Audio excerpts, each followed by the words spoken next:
السلام علیکم ورحمۃ اللہ وبرکاتہ۔ نحمدہ ونصلی علی رسولہ الکریم۔ سامعین و ناظرین، یہ غیر مقلد طیب الرحمان ہیں۔ یہ طیب الرحمان، اس پر ہماری پہلے بھی ویڈیوز آ چکی ہیں۔ ان کا طریقہ کار یہ ہے کہ یہ مسجد کے اندر ویڈیو بنواتے ہیں اور چند لوگوں کو کھڑا کر کے پھر ان سے نماز کا طریقہ سکھاتے ہیں، اور پھر اس نماز کے طریقے سکھانے میں اصل اس کا مقصد جو ہوتا ہے وہ احناف کو ٹارگٹ بنانا، احناف کی مخالفت کرنا، احناف پر یعنی مذاق احناف کا اڑانا۔ اب پھر وہ احناف کو جو ٹارگٹ بناتے ہیں، احناف کی مخالفت کرتے ہیں، اس میں جھوٹ سے بھی کام لیتے ہیں، خیانت سے بھی کام لیتے ہیں، اور دجل و فریب سے کام لیتے ہیں۔ یہ طیب الرحمان، یہ توصیف الرحمان کے بھائی ہیں، طالب الرحمان کے بھائی ہیں۔ اب آپ نے توصیف الرحمان کو بھی سنا ہے، طالب الرحمان کو بھی سنا ہے، اب ظاہری بات ہے ان کا بھی طریقہ وہی ہوگا نا۔ تو آج ہم آپ کو ویڈیو دکھاتے ہیں، بڑی عجیب ویڈیو ہے اور عجیب انداز سے اعتراض کرتے ہیں۔ اب دیکھیں، احناف پر اعتراض یہ تو اس بات پر کر رہے ہیں کہ احناف ناف کے نیچے ہاتھ باندھتے ہیں، اس چیز پر اعتراض کرتے ہیں۔ اور سعودی علماء میں سے یہ جو شیخ عبدالسلام شوائر، انہوں نے تو ناف کے نیچے ہاتھ باندھنے کو سنت کہا، اور سینے پر ہاتھ باندھنے والوں کو یہودیوں کی نماز کا طریقہ بتایا کہ یہودیوں کی نماز ہے۔ یہ تو آپ نے پہلے بھی سنا، ہم ویڈیوز میں اس چیز کو دکھا چکے ہیں، بتا چکے ہیں۔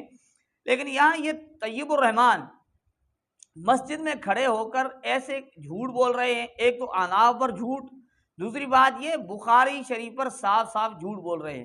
ہم آپ کو ویڈیو دکھائیں گے، آپ ویڈیو میں سنیں، اور احناف کا کس طرح مذاق اڑاتے ہیں، اور وہ بھی جھوٹ سے، یعنی بنیاد اس کی جھوٹ ہے، جھوٹ پر مبنی بات وہ اختیار کر کے اپنے طرف سے ایک چیز کو اختیار کرتے ہیں، اور پھر احناف پر اس چیز اور احناف کی طرف اس چیز کو منسوب کرتے ہیں، یعنی جھوٹ بولتے ہیں نا، جھوٹی بات ایک منسوب کرتے ہیں جو احناف اس طرح نہیں کرتے۔ یہ خود ایک عمل اپنی طرف سے کر کے احناف کی طرف منسوب کرتے ہیں، پھر مذاق اڑاتے ہیں۔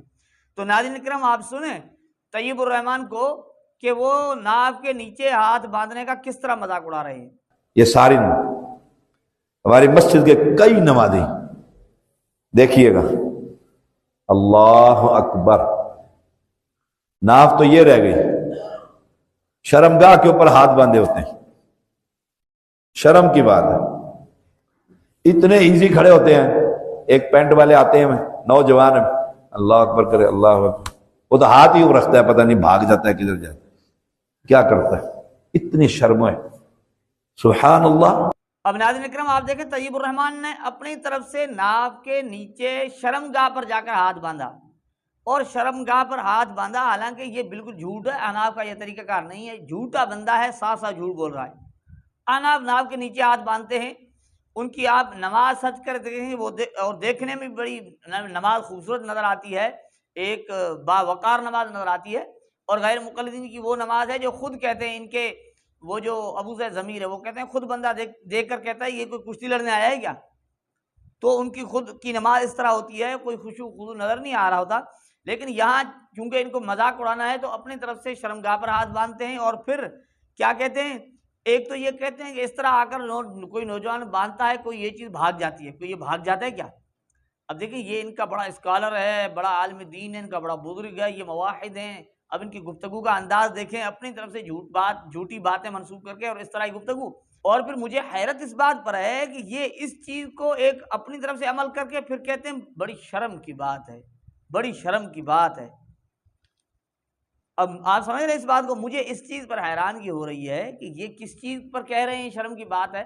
اپنی طرف سے شرمگاہ پر ہاتھ باندھا اور اس کو کہہ رہے ہیں شرم کی، بڑی شرم کی بات۔ ہاں جی، بڑی شرم کی بات ہے، آپ لوگوں کو شرم آ جاتی ہے۔ احناف کی طرف جو چیز جھوٹی منسوب کر کے ہاتھ رکھتے ہو، وہ آپ کے لیے باعث شرم بن جاتی ہے۔ لیکن آپ کی ویڈیو کھلم کھلا جس میں آپ شرمگاہ کو چاٹنے کی اجازت دیتے ہو، وہاں آپ کو شرم نہیں آتی؟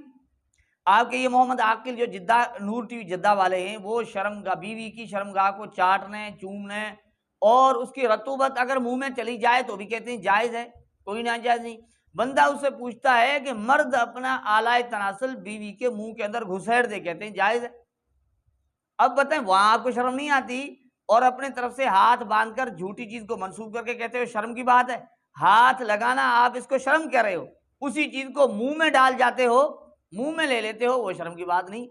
اور پھر ناظرین کرام یہی بات نہیں بخاری شریف پر جھوٹ بولا اس نے طیب الرحمان نے، آپ خود سن لیجئے پیغمبر علیہ السلام نے کیا کیا؟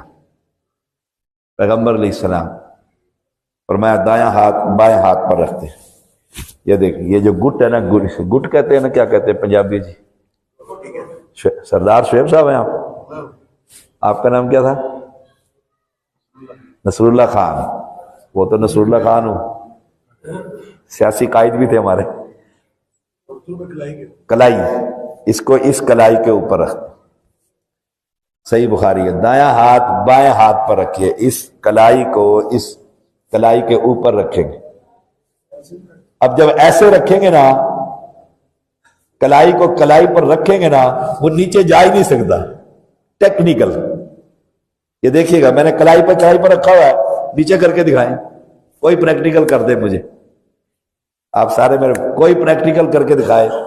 اس کلائی کو اس کلائی پر رکھیں. صحیح بخاری کے الفاظ ہیں، وہاں سینے کے الفاظ نہیں ہیں، نہ ناف کے الفاظ ہیں. دائیں ہاتھ کو بائیں ہاتھ پر، دائیں کلائی کو بائیں کلائی پر رکھتے. اب اس کو ناف کے نیچے لے جا کر دکھائیں. کیسے جائیں گے؟ یوں جائے گا. کیسے جائے گا؟ ناف کے نیچے ایسے جائے گا. یہ کلائی پر کلائی ہے، ٹیکنیکل طریقہ ہے. اب دیکھیں یہ کہہ رہے ہیں صاحب صابر بخاری شریف کی طرف بات منسوب کر کہتے ہیں کہ بخاری شریف میں کلائی پر کلائی، بخاری شریف پر کلائی کا ذکر ہے ہی نہیں، یہ جھوٹا بندہ ہے.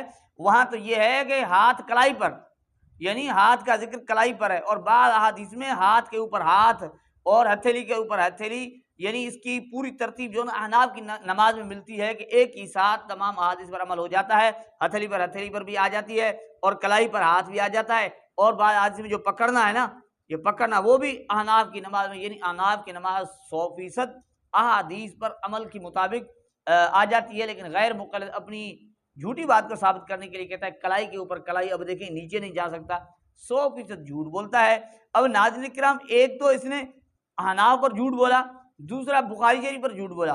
احناف پر جھوٹ بولتے ہوئے اس نے شرم کی بات کی جو ہم نے آپ کو پتہ ان کی اپنی حالت یہ ہے، اور جھوٹا ایک طریقہ اختیار کر کے احناف کی طرف منسوب کر کے بڑی شرم کی بات ہے. شرم نام کی تو یہاں چیز ہی نہیں ہے. آپ تو پتہ نہیں کہاں تک پہنچ چکے ہو. اب آپ کو شرم کی بات کہنا بھی میرے خیال میں جناب آپ کے لیے اس چیز کی یہ بنتی نہیں آپ پر یہ چیز نا. اب دوسری بات بخاری شریف پر، اب احادیث میں سے جو خود بخاری کہتے ہیں وہ اپنی چیز ثابت کرنے کے لیے بخاری شریف پر جھوٹ بولتے ہوں. اب بتائیں تو پھر ان بندوں کی بات کیا سچی ہو سکتی ہے؟ اور اب ان کے لیے کیا بعید ہے کہ یہ ہر آئے دن جھوٹ بول کر لوگوں کو گمراہ کریں اور لوگوں کو فتنہ میں مبتلا کر کے اپنے مسلک میں داخل کرنے کے لیے ساری کوشش اس لیے ہے کہ ہم تھوڑے ہیں اور زیادہ ہو جائیں، لوگ آ جائیں ہماری طرف. امید کرتا ہوں کہ گفتگو پوری طرح سمجھ میں آ چکی ہوگی. اللہ جل جلالہ ہمیں ان غیر مقلدین کی حقیقت کو سمجھنے کی توفیق عطا فرمائے. السلام علیکم ورحمۃ اللہ وبرکاتہ.